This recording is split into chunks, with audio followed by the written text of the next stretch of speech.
Parenthood is beautiful, but let's be real. It's also messy, frustrating, and sometimes it can challenge who we are as individuals and as partners. Today, we're diving deep into one of the most overlooked aspects of parenting, the impact it has in our relationships. Whether you're a parent feeling distant from your partner or you're struggling to balance a blended family dynamic, this episode is for you. We've all been there.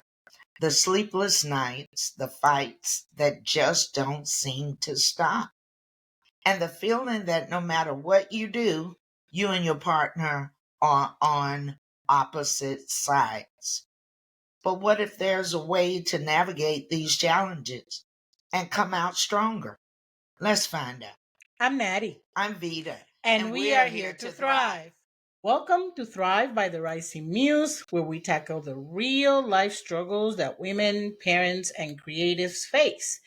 We bring experts to help us navigate through them. Today, we're very excited to have a special guest, Risa Morala, a California licensed marriage and family therapist who specializes in helping parents work through their relationship challenges. Risa has a decade of experience working with family, aside from being a mom herself. He's a Gotham level 3 trained therapist. You're going to have to tell me what that is. And leads workshops on making marriage work and bringing baby home. Reset. Yeah. Going to share your insight on everything from conflict resolution to finding humor in the hard times. We need that. And how to prioritize your relationship while also being present for your kids. We are so excited to have you here with us, Reese. Thank you so much for having me. So, Risa, we often hear that parenthood can be a strain in a relationship. In what ways do you think it affects personal identities as well? And how does parenting challenges who we are as individuals? That's a great question. So I think it really challenges us and impacts our identity in a couple of ways.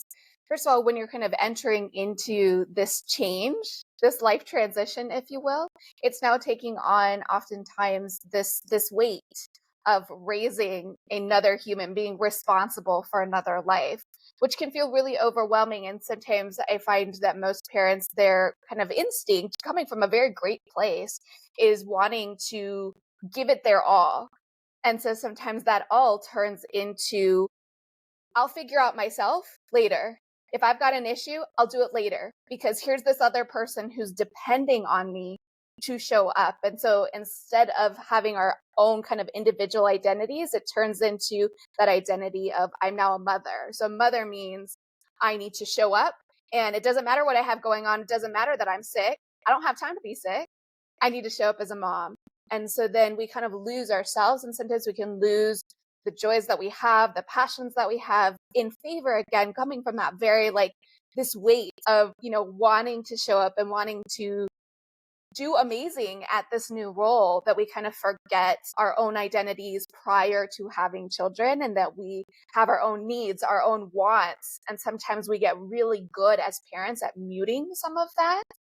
And then when the kids leave the house, right, then we're left with ourselves and we're like, I don't know who this person is anymore. And so we kind of lose that, and our identity tends to shift. It's just kind of a natural way. And I think there's a lot of components that have really lended itself to that, as well as just our society, that there's this expectation of this is what it looks like to be a good parent. And some of that is that self-sacrifice. And so if we're sacrificing ourselves, that means we don't get to think about us and what we want and what our desires are, because that would be selfish. You just reminded me of something I saw the other day. I saw a video of a mom teaching a toddler to make his own breakfast. Basically, she had a hard boiled egg that she had already done and a juice box, and the kid just he has his little refrigerator, which was the cutest thing, and he opens the refrigerator, grabs the egg, he knows how to pop it and open it, and he has a kid friendly knife. He cuts it in pieces, opens the juice box and drinks it. that was really controversial, and it reminds me of what you said, because people were like, what kind of mother is not making this child's breakfast, because that's her job. And it was like, in my eyes, it was like, she's creating an independent individual. Plus, like, a lot of people say, who do you think is recording the video? That's a whole nother conversation. It's not like the baby's doing it on his own. But the fact that sometimes, what you said, the expectations of what we're supposed to do, each family looks different. Hmm. And how, there was, like I said, well, she's supposed to make breakfast for this child all the time. My 3-year-old opens the refrigerator, but he can't make a no breakfast without supervision. Although if I let him near the microwave, he might even be able to make oatmeal. He, yeah, I put everything in a cup. He puts it in the microwave. He's recognizing numbers, so he knows that 1 minute, and Hmm. he waits for it. I'm there though, but Yeah, so I think that's part of making an independent child, but not everybody feels that way. absolutely. And I think, there's a little bit for parents that are going through it, there's a little bit of that fear because oftentimes when they're increasing their independence, if we give them that, we're leaving a milestone behind.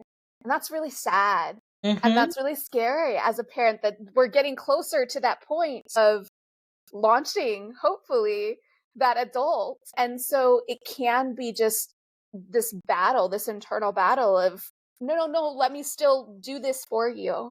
Mm-hmm. And then, of course, you've got all the outsiders who think they know what's best for what's going on in your family. And so, for those folks, I just say, let's move along. Right. It's on your own paper.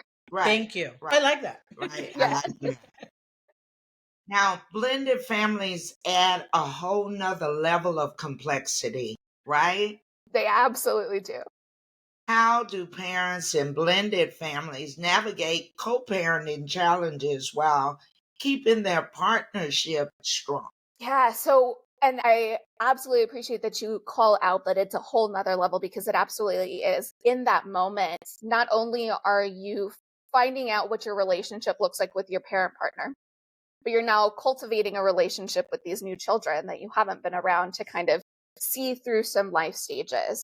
And so there's new relationships that you're trying to forge all at the same time versus when it's not a blended family and maybe you've been with this person and so you had some time just yourselves and then now you add one and then you add another and however times that by however many kids you add, you're getting to do it in stages. Now it's like all one thing all at the same exact time. And I think because of that, sometimes that instinct is to jump in and just like hit the ground running in exactly the place that each of the families were already at. And so some of the challenge there is really finding those opportunities to actually carve out here, this is the boundary, if you will, for our relationship. And also letting each parent, I think sometimes we, again, go into trying to blend it super quick, that then the parent that's coming in to these other children are trying to take the reins on parenting and disciplining and what that looks like. Meanwhile, those kids are like, who are you? Like, you Hmm. can't tell me what to do. And so actually what I have found is that for blended families, it's really important for them to actually not do the disciplining for those other kids and really be focused on nurturing that bond and creating an alliance and creating a safety with those children, having bio parent do the disciplining because they've been that constant, they can be there. And then when we're doing it that way, then it leaves a little bit more space for the couple to also be doing the connecting behind the scenes because there's not now tension of like, oh, you shouldn't have said that to my kid, or and so now we're creating more friction that's impacting this parent relationship. And so really taking a beat, not even having maybe the parent that's coming in, the new parent that's coming in, handle any of the discipline for the other children until they've really established a nice, like, solid foundation of just like closeness with those children so that there's a safety piece first. Hmm. And then they tend to be more willing and open to the disciplining. And now we can start sprinkling in a little bit of that, but really just focusing on that building and that nurturing on both ends. Things that, in my opinion, people should do is talk about parenting styles before they get together to procreate, but that's not always the case. Hmm. And there's some people, because of whatever their backgrounds are, they come from different parenting styles. And when they actually have a child, there's a constant fight because of their parenting styles. And that tends to disconnect the couple and make them walk on eggshells. But I'm sure if they are in a relationship, they would want to stop fighting and get together for the wellness of their relationship and their child. Where would you say it will be their starting point to start that process? Well, as a therapist, I would be remiss if I didn't say get yourself a Therapy. therapist, get some outside help. And the reason being is sometimes, like you said, when there is that constant fighting, especially if it's been going on for some time, those are really hot button issues. And so you're already kind of raw. And then when you try to talk about it without somebody that's helping you kind of navigate and maybe push the pause button, it's hard to really pull up from that rawness. Because it is so personal, especially when you mention kind of it being related to parenting styles. Sometimes we hear a complaint, especially when it comes to parenting, and instead of hearing it as a complaint of just, hey, let's talk about this, it now feels like a character attack and that you somehow are a horrible parent. And I Hmm. don't think I've met anybody who is like super content with the idea of being seen as a horrible parent. And so then that instinct is to fight it. And so, really, again, starting with that. After therapy, there's also, if that's not where you're able to go, there are plenty of books you can look up. So the Gottman method, they have lots of books out there that are designed to help couples and help parents. Sue Johnson is another one that has lots of books. So you can also start there. Again, just the idea of getting some insight as to what are your raw wounds that you're coming into this relationship with. And maybe it is that, you've got this narrative in your head of what you thought, what you wanted to be like as a parent, and then hearing these complaints, again, even if it's a subconscious, it's getting triggered. And so then you hear them going, oh no, don't do that. And it's like, great, I can't do anything right. And we kind of go into those like always and never like mindsets. Yeah. Hmm. And of course, when you're in that, you're going to battle that. Who wants to be said that you always do something or you never do something? And so you Right. get ready for battle. And so I think really taking a moment to press pause and coming back to it, really taking focused self-soothing, and then come back, okay, let's figure out what set us up for failure in this conversation, and coming back to it with a little bit different lens. They actually say when you're emotionally flooded, it takes a minimum of 20 minutes of concerted actual self-soothing. So I'm not talking like doom scrolling on your phone. Hmm. That's not self-soothing, right? It's Right. actual self-soothing before your brain can actually come down from that flooded state. And what's important about that is sometimes I don't know if you folks have ever heard of that phrase, like never go to bed angry. Hmm. Well, the difficulty with that is if you've got one or more of your partners that are in an emotionally flooded state and you just keep your foot on the gas and keep trying to go, that conversation is not going to be productive because they are no longer in the right state of mind. They are in a state of mind where they're going to fight, flight, or freeze. And so the likelihood that something is going to come out that they wish that they could take back Yeah. is super high. You mentioned the uh, Gottman. Gottman. Can you tell us a little bit about what that is? Yes. So it's Dr. John Gottman, and he's got his wife, Dr. Julie Gottman, as well. They started, gosh, over 40 years ago. Dr. John Gottman had what he called the Love Lab on the campus of the University of Washington. And his big question is what makes some relationships last and Okay. other relationships devolve. And so he was inviting couples from all over, all walks of life, coming in and studying their relationship patterns. And so he would do medical workups ahead of time. When they would come in, they'd be hooked up to blood pressure cuffs and heart rate monitors, and people would be studying their linguistics and their body language, would do blood work after. So all sorts of research and study went into figuring out what it is. And from that work, he was actually able to predict what leads to the dissolving of relationships with almost 90% accuracy.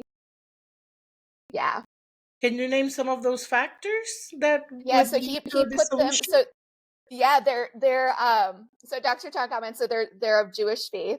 And so he characterized what he calls the four horsemen of the apocalypse. Right. And but for relationships. And Hmm. so that first one is criticism, the Okay. second one is contempt, Hmm.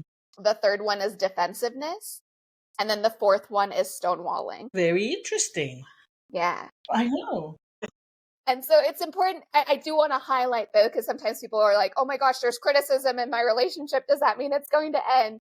Not necessarily. Yeah, the key is that if these things were present and they continued without any change That's what I was in going the to say. choices and our If behaviors. they continue and they're not unresolved, Yes. and they're permanent and not worked on, anything can go awry. But yeah, wow.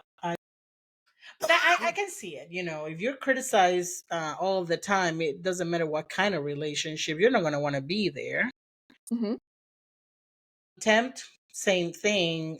So all the ones you mentioned, if you're somewhere there, you're not going to want to be there. And I think if two people work on their relationship, because relationships of any kind are work. Yes. And it's a give and take. So yeah, that makes a lot of sense. It does make a lot of sense. And since we're talking about solutions, Hmm. I know you have some couples that had some rough time. Okay, can you share with us some tools that you gave them to balance their blended family and that can also help their communication? Yeah. Because I'm not a blended family uh, by marriage. One marriage, 40 years. It's been rough. I mean, we on the easy end. Yeah, we breezing now, but it was rough, especially when you have one parent that was abused and they want to be real careful in how they correct their children because all they keep saying is, I'm not going to be an abuser like I was abused. You see what I'm saying? And then you have another parent never dealt with abuse, which is a blessing. Hmm. Never dealt with abuse, and their parenting style is a little Laid back. tougher. Oh, tougher. Yeah, tougher when the kids were younger. Hmm. I mean, Yeah. how can you balance that without being a doormat and without just allowing them to walk all over? I think that you hit it spot on in the fact, again, going back to the idea we're blending two different people with, their own sets of bags that they're bringing into this relationship. Hmm. And so I think it is very important for each of you individually as parents to kind of figure out, what are my bags? What do my bags look like? Maybe where do they come from? And kind of how do they influence who I am today? And then it's having conversations. So I usually, one of the biggest things that I advocate for when I work with couples is a summary before you respond. We're really great as human beings at listening to people so that we can respond. So I'm Yes. listening for, how can I win this argument? Okay, I'm taking notes in my head, and this is what I'm going to say. Oop, I didn't like that, so let me take a mental note of that. So we're listening with that idea of, I'm getting ready to respond. Hmm. And so right away, I tell my couples, we're taking that off the table. I want you to listen to understand. I want the listening to with the goal of comprehending what this other person is saying. And so when we move into that mode of communication with that in mind, it starts with a summary. Okay, I think I heard you say, and we summarize the bulk of what that person just said to us. And then we check in, did I get that right? Because again, sometimes we filter it through our lens, through Hmm. our bags, and then we respond from that. And maybe that filtered information that we got wasn't what they were intending, but that's what we Right. heard. Right. And now we're responding off of something completely different. And then they're listening through their own filter. And Hmm. now we're farther from where we started. And now we're fighting about, dishes, when really the conversation started out about, what are we going to do tonight? Right. And so really starting with that summary of, hey, okay, and getting used to it and doing it on a daily basis, because it's a muscle, right? We've got to work it out to make it strong. And so really summarizing, hey, I think I heard you say, and then we do that summary. Did I get that right? And then it gives them an opportunity to say, oh gosh, I didn't realize that's what you heard from what I was saying. And so they can correct it, or they can be like, yep, that's exactly what I was intending to communicate. And then it's okay, now that we're all on the same page about what we're talking about, now we can formulate a response, and really leading that response from the I statements of, this is how I'm feeling. Really sticking, like if you're going to talk about anything that they did or anything that you saw, sticking with the facts. Like none of those flavorful words of you grabbed that or you shoved that or you yelled, because everybody's versions of yell is a Mhm. little bit different. Right. My 8-year-old reminds me all the time, I didn't yell, I just raised my voice. So his version Right. of yelling is very different than mine. And so it's sticking with the facts, things that everybody in the room can agree on what happened, and then also following it up with what you're needing in that moment. I would really love to feel heard in this moment. And to me, what that would look like is summarizing, or maybe eye contact, or hey, can we put the phone down when we're having a conversation? So it's really advocating for yourself, doing it in a respectful way to them, but also very respectful of yourself. And that helps you get from that place of feeling like you're being walked over and that your needs aren't getting heard. Things that we know about your practice is that you talk about finding humor and joy, and that those things are essential for reconnecting.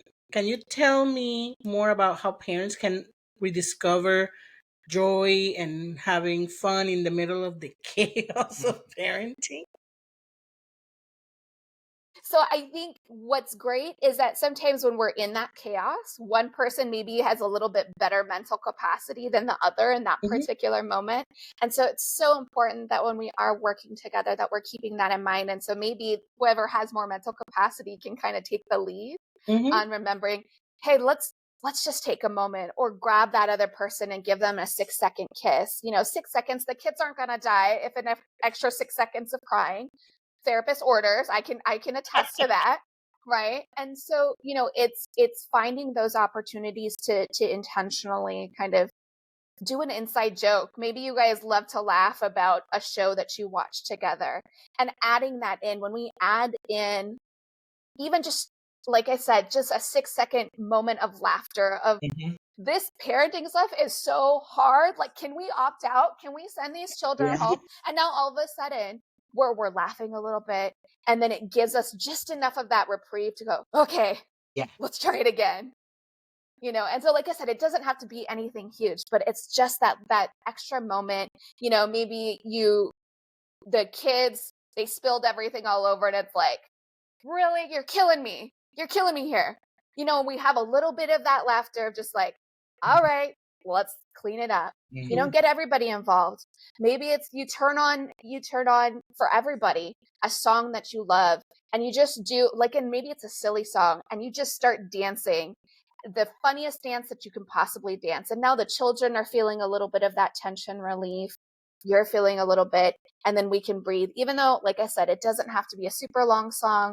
It can be 30 seconds of just giving everybody a little bit more of that joy back, because parenting is exhausting. It's a Hmm. huge weight. And so if we can make that intentional kind of bids of just like, okay, we've got this. We can do this. Let's laugh a little bit about like, oh my gosh, I messed that up. I yelled, and you know, that's on me. Mhm. Let's laugh a little bit, and then we can move on. How, I'm just thinking about, because when once you enter into parenting, and you have whatever amount of kids and they're a little older, and by little older I mean at least 4 years and above. I mean, I think my little experience can already tell me that you never figure this thing out. If you ever think you're going to figure parenting out, opt out of delusion. She's been a parent for, 39 and years. you still don't have it all figured out. So I opted out of that delusion. But you at least have some kind of routine and stuff. But when you're starting, I mean, let's say a couple has a toddler and a new baby. Yeah. You have somebody who is starting to walk and tear down the house, and you have a new baby. You're exhausted physically, mentally. You had that. Yeah, my because you're at children are closing 3 years age. apart, so I have a 36-year-old son and a 39-year-old daughter. So when they were So little, she was the toddler when I had the new baby. how can they work when they when you're physically exhausted? It's very hard to be rational. Absolutely. And maybe if somebody tells you a joke, which I went through that, you will not take it the right way. I mean, she's definitely not my partner, but she was making fun of something when mine was, what, 6 or some months old, and I just started to cry because I was so overwhelmed with everything. And first time, and I was like, "You don't understand." And I had to apologize because, but then you think about it, I cared about her enough Yeah. to hear Hmm. that what I said hurt her. Even though in my mind, It was a joke. it was just a joke. Hmm. But when you're already wound up, and especially a new mom, OMG, Because what I heard that's a was, you tight are ball. a bad mom. Yes. And you don't know what you're doing. Like, That's what I heard. I didn't Yes. say you're a bad mom because I've already gone through it. Hmm. And seeing her go through it, there was some things that was funny, to me.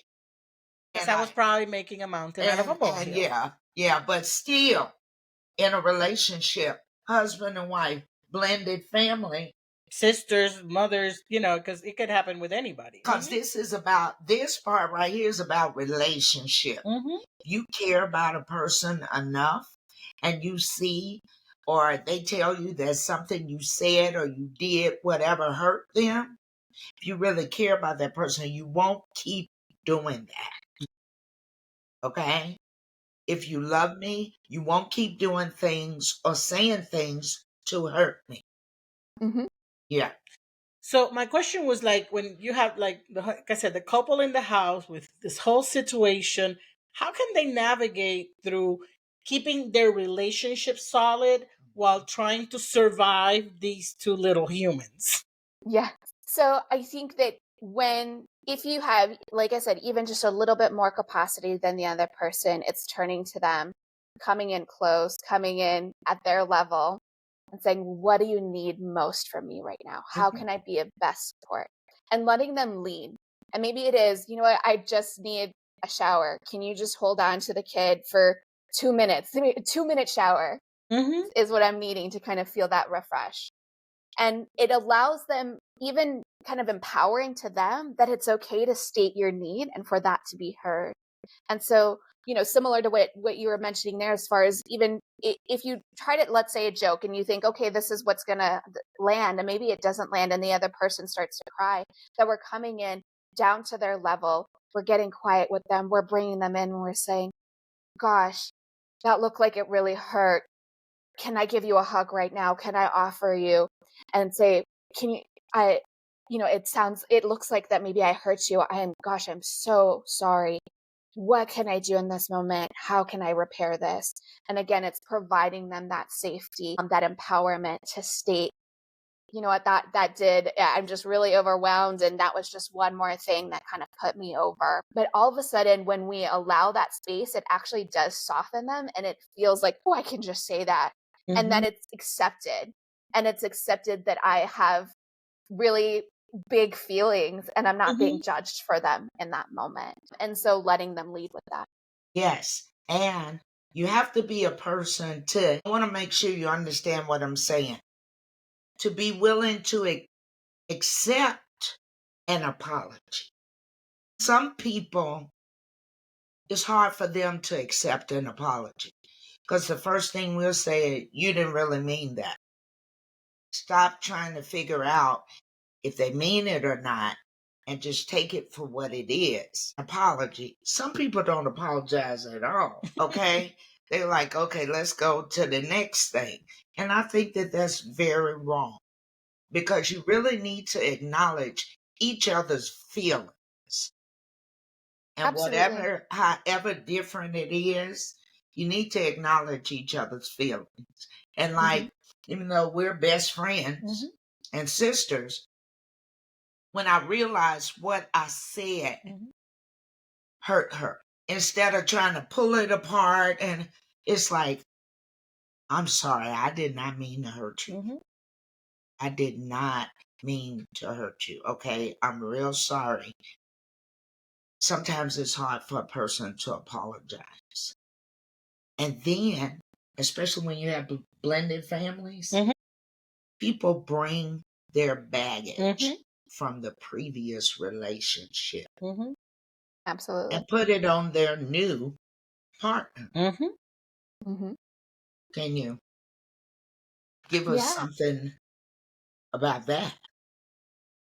Well, again, I mean, I love. I have a little logo on totes that I give out at events that say "carry luggage, not baggage." And Hmm. so, with that idea of really, some of it is going to start with that self awareness. It's really hard to change something when you don't know that it's going on. And Hmm. so, stopping a moment, and sometimes it takes getting an outside perspective of sitting with someone that you trust that's going to be honest with you, and not someone that's just going to like, oh yeah, you're doing amazing, even though they're like, oh, you shouldn't be doing that, and Mhm. or stirring the pot, someone who likes drama. You don't want to be talking to those people. Those Yeah. aren't the people that are going to help you really kind of self-reflect. Nope. And it's also when, like you said, when there's an apology that's maybe needed in that moment, really, really noting that that apology actually goes a long way in starting the healing process, even from that old baggage. Because they might, especially if they're struggling with accepting the apology, my question would be, maybe some of their baggage is they've never been given that opportunity that they're worth an apology. Maybe Mhm. what they have been receiving is that, oh, we just move along, you just have to figure it out and get over it. Mm-hmm. Right. And so then when they hear an apology from someone else, they're really good at logicking away why you don't need to apologize, because that's been their form of protection from all those hurt when other people didn't say sorry. It was easier for them to protect themselves by logicking, oh, well, why I don't deserve an apology. Mm-hmm. Mm-hmm. So some of that of being able to say, hey, you are so worth it. The Mm-hmm. minute that we do that and we say that sorry, even if they can't accept it in that moment, each time we do it, it's an opportunity to heal any of those past injuries, Mm-hmm. even from others.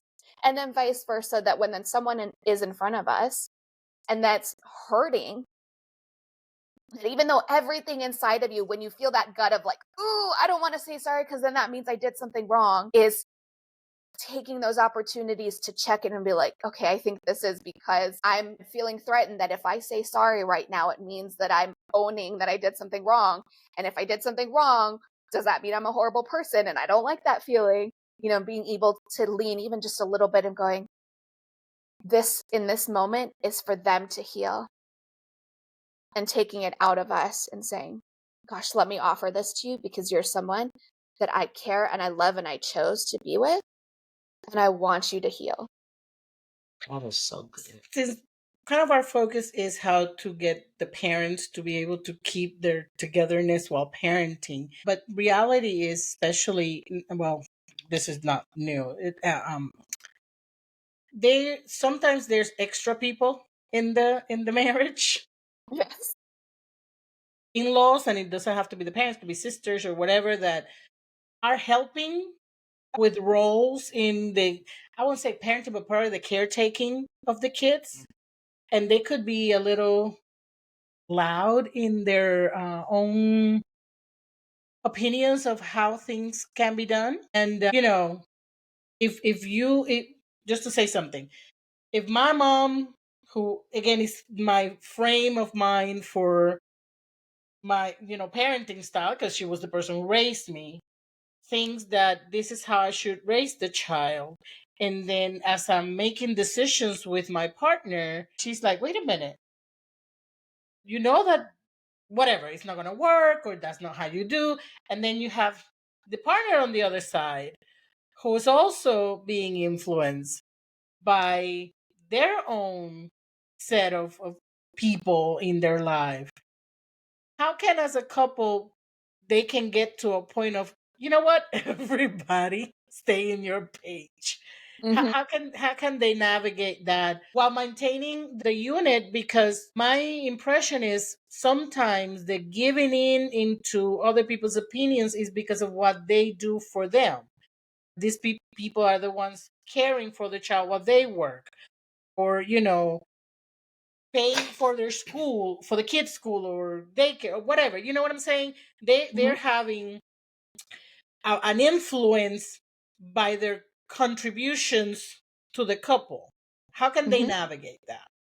Yeah. And I think it's a great point because you're absolutely right that when we kind of now side with, let's say, using your example, we side with mom, even though it was, anti the parenting plan that you created with your partner, that Hmm. partner can feel like, betrayed or like, gosh, we talked about this. And so it absolutely can create more of that distance, more of that tension for the couple.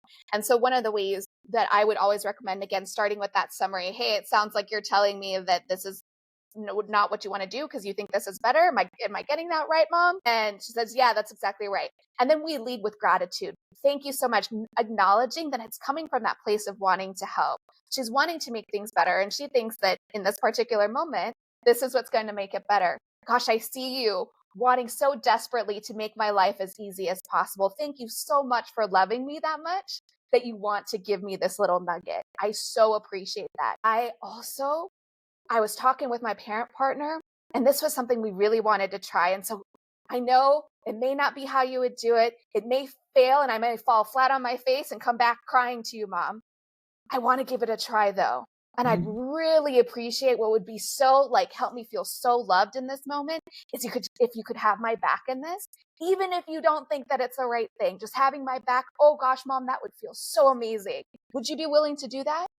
And the likelihood that that person, if they're coming from a place of love, is going to be like, yeah, sure, I got your back, is pretty high. And so Cool. in What? that moment, we set a boundary, but we're doing it from that place of love and acknowledging that they're likely coming from a place of love as well. I love that. That's cool. Yeah, it is cool. Can we talk about self care and Mhm. mental health? Parenting is exhausting, it's Really? overwhelming at times. What advice do you give parents, especially moms, to make sure that they're taking care of themselves as well as taking care of the family? Yeah. Well, the first bit, honestly, is over and over again in whatever way communicating to that parent, you are worth it. You are worth that self care. And I can tell you just on the professional end, I've worked with over 100 kids that I've seen, 100 families that I've worked with over that I can't even keep count of how many. I have never seen a child who is struggling, who is maybe having really big emotions or difficulty in school because their parent took time for self-care. Never in my entire so just to get that fear off the table, I've never seen that. Okay. And then also so first, like I said, is that worthiness is really, whether it's a post-it on your mirror that just reminding you, I am worth caring for myself. And even if it takes that reminder of what would I say to my child? Because the likelihood that a parent would look at their child and be like, you don't deserve self-care is really, really low. And so really remembering that child still lives in you as well. And that's the person that we're taking care of each time. And so once we get through that mindset shift as well, then the physical actions that we can do is every single day taking one thing that's entirely for you, not because someone told you you had to, not because it's going to benefit your child or benefit your relationship, but purely something that you'd like to do. And it does not have to be something huge. It doesn't have to cost you hundreds of dollars. It can be like today, I don't feel like brushing my hair. You know what? I'm not going to, and that's for me. Not coming from a place of like, oh, I don't have time, but purely like if that's a choice that you're making and you're like, I don't really care and I don't care what anybody says. It's like that's one thing for you. Maybe one thing for you is painting your nails, getting that nail polish out and just even if it's like a couple like, hey, I got something on my nails, cool, that's one thing for you. Hmm. Maybe it's having that cup of coffee A couple sips, that's one thing for you. Mhm. And so each time we do that, we're allowing ourselves that permission to Hmm. put that oxygen mask on first. And it Hmm. actually helps us to show up better for our children. And that's what I was gonna say. As parents, we have to remember the oxygen mask first. We can't give out of an empty cup.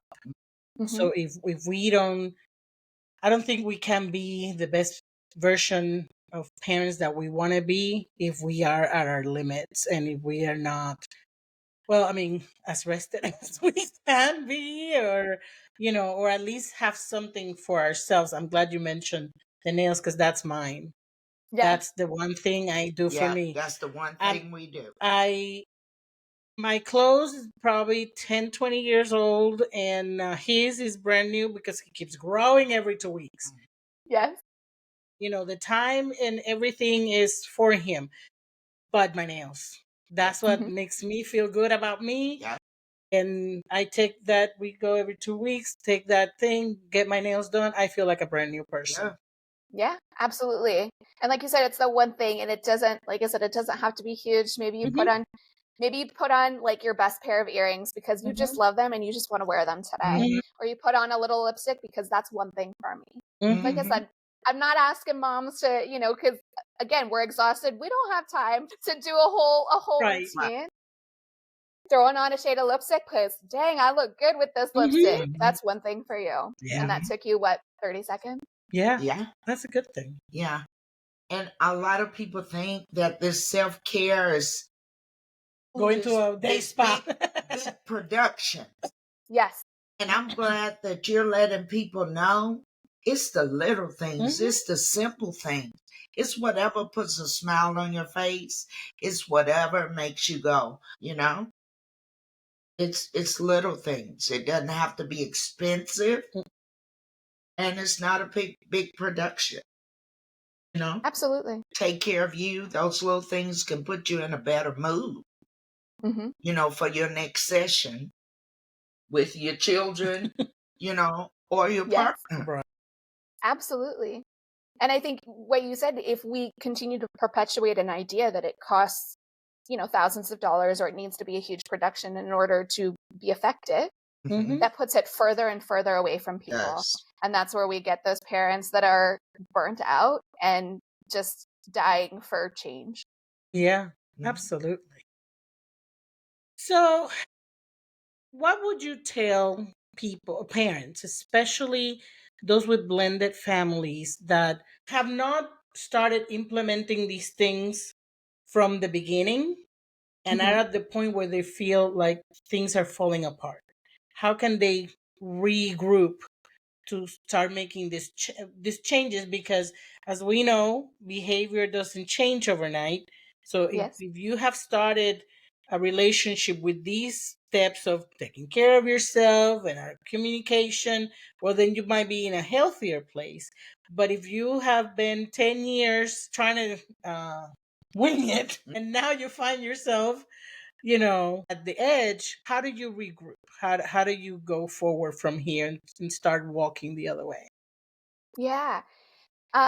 So I think that the first thing I would say is it's never too late. Like it's Hmm. never too far gone that we can't turn it around.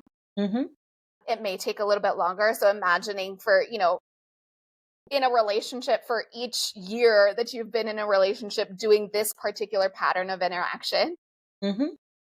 that it increases the size of your boat. So instead of walking, I would kind of phrase it like you're in a boat. And so if you're in a little like tiny kayak, like those are pretty easy to turn around and they go pretty quickly. But if you've been together for 10, 20, 40 years, Whole cruise ship. you got like a Titanic size, right? So you can still turn it around, but it's gonna take a while.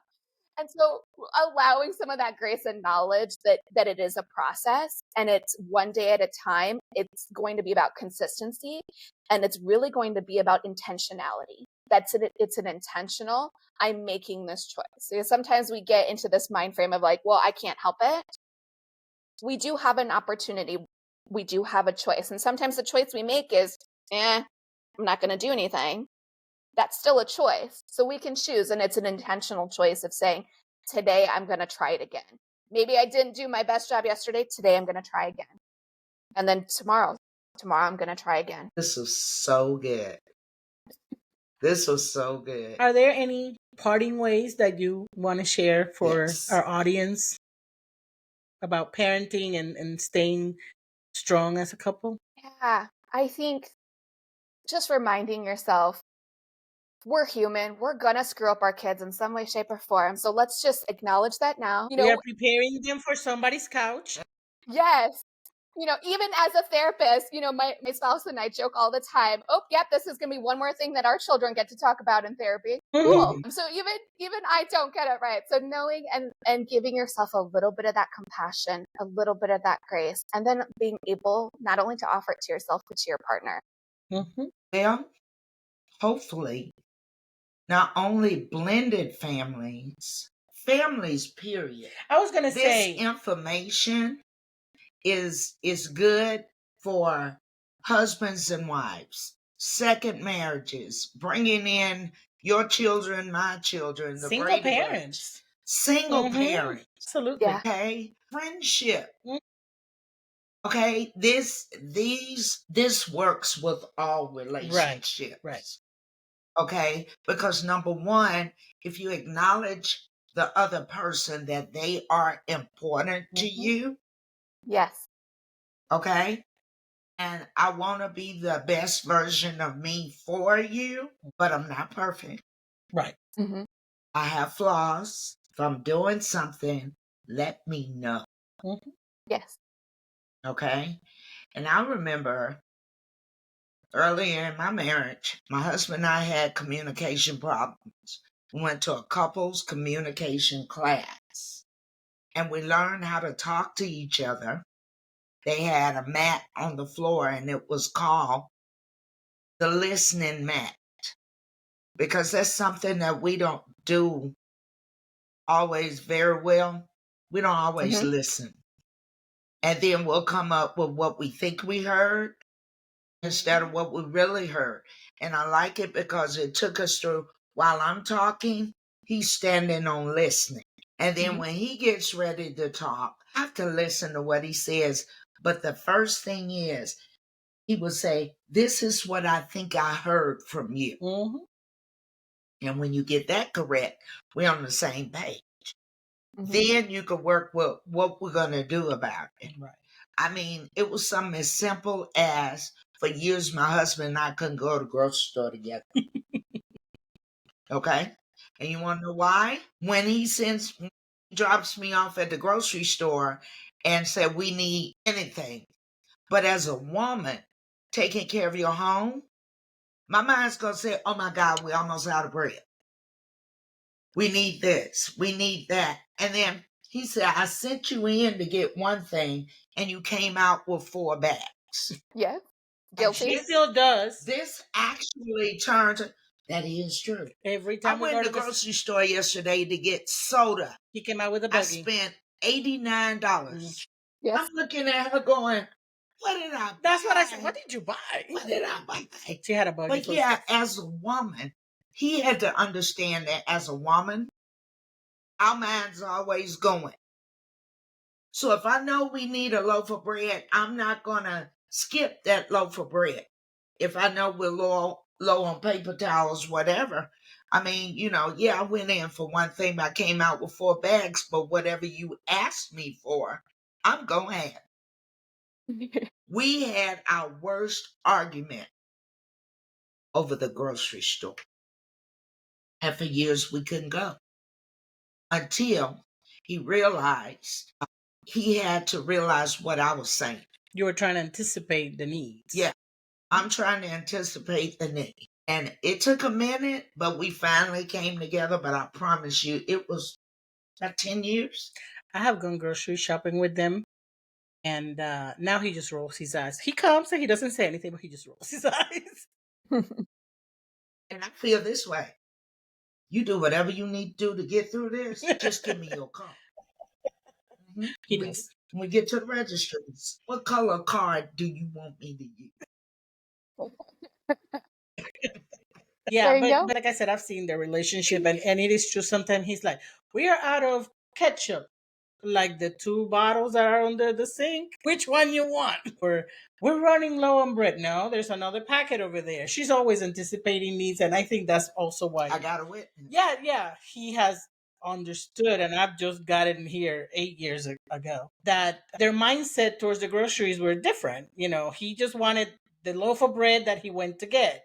She was, wait a minute, milk is only like 2 ounces left, and so might as well get it. And we only have one roll of toilet paper, might as well get it. And or something is on sale. That's our biggest catch. And so if I run out of paper towels next week, and I already can get buy one get one free, might as well get it now. So it's a total mindset, and I'm glad they worked it out. They are really fun. I'm glad we worked it out too, because I would be real embarrassed to get a divorce and when Over they ask the groceries, reason, unreconcilable differences over differences. groceries. Oh, They are funny together. They really are. and then another thing, the last thing, you're in a relationship, whether you're married, you have a partner, a best friend, family.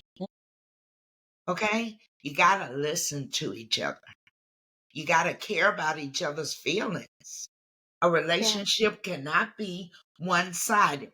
You get everything you want, and your partner submits to everything. And one of the things she said that really resounded with me was, as helpful as you may want to be, you hmm need to let people make their own decisions. Yeah. You can probably state your opinion. Yes. At the end of the day, you need to let people make their own decisions. When I was younger, my best friend and I are totally not you. You're my best friend now, but my best friend from college and I are. You could not put us together. We are totally different personalities. And she did some things that I didn't approve of. hmm And but my conversation with her was always, what I this is what I see. This is what I my recommendation. However, you do you. And when you come back, I have two things for you. Either we celebrate, or I'll have a box of tissues to cry with you. And I know that, I think that we all should have that kind of attitude, in terms of we can only control ourselves and our lives. And we should be able to say, okay, I love you enough to tell you, I see this. I don't know how this would work, but I respect you enough for you to try it. You make your decision. And if it doesn't work, like you said, I have your back. I hmm will hold you and cry with you. I will not tell you I told you so. Yes. My question is going to be, okay, it failed. How do we go from here? And I think that builds healthier relationships in any kind of relationship. Exactly. Mhm. Exactly. Absolutely. I mean, you're going to be really disappointed if you are anticipating that you're going to be able to control these other people. It's, just like, we're talking parents here, just like trying to control a toddler. Sorry. It's never going to happen. Mhm. Right? And so reminding yourself of that. Like, if that's your anticipation, if you think that that's what's going to happen, but it's not going to happen. And you're just going to like tire yourself out. So do you want Yes. to give up that that little bit of sleep that you have trying to control a situation that's out of your control? Or are you going to say, I'm going to keep that extra 5 minutes of sleep Right. and keep my eyes on my own paper? Risa, thank you so much. Thank This has you. been a great conversation. I think and hope that a lot of parents will feel seen and heard through this conversation. Apparently, parenting can really test a relationship and test our own wills and, and our own selves. Yeah. But I like everything you've said here. I think that will make relationships of all kinds really more manageable. Yes. So I Yes. really thank you for being here, for now being part of the Thrive family, and for bringing all your insights. Yes. Thank you so much for having me and providing this platform and resource for those families. And since we have different type of audiences, some can see us and some only can hear us, can you tell our audience how can they reach you if they want to contact you? Absolutely. So probably the best way to find me is on my website. It's called Embrace Renewal Therapy. and you can find lots of resources on there. There's blog resources on there to see articles that maybe have some helpful tips. There's also I have my own parenting podcast where parents come on and they dish about the real struggle, helping to normalize that this is really hard. Mm-hmm. Pulling back that curtain instead of getting, those perfect parents that we get so much out in society. We're talking about real stuff. And they also teach me a favorite recipe. So you get a recipe out of it and you get to hear a story that maybe looks a little bit like yours. So those resources are on there as well. And then I do offer workshops that I will do virtually as well that are accessible worldwide. And I do parenting workshops. I do couples workshops. Couples specifically that are bringing home a new baby and how to integrate, because that's a different kind of transition as well. So all of those resources are available on that website. Thank you so much, and we'll hope to see you soon again. Yes, thank you. Have a wonderful day. You as well. Bye-bye. Thanks for tuning in to Thrive by the Rising Muse. If today's episode resonates with you, be sure to subscribe, share a comment. Also remember to follow us on social media. We are at The Rising Muse on all platforms. And remember, thriving doesn't mean that we have it all figured out. It means that we're learning, we're growing, and doing the best that we can. Remember, if you're experiencing a mental health crisis, please dial 988. If a loved one or someone you know is experiencing a mental health crisis, please dial 911 or take them to the nearest emergency room. If you think you're in a domestic violence relationship, need to talk to someone, you can dial 800-799-7233 or text 887-888. Make sure that you are safe when making this outreach. Until next time, be well, stay blessed, and don't forget to thrive. Have a blessed day. Bye-bye.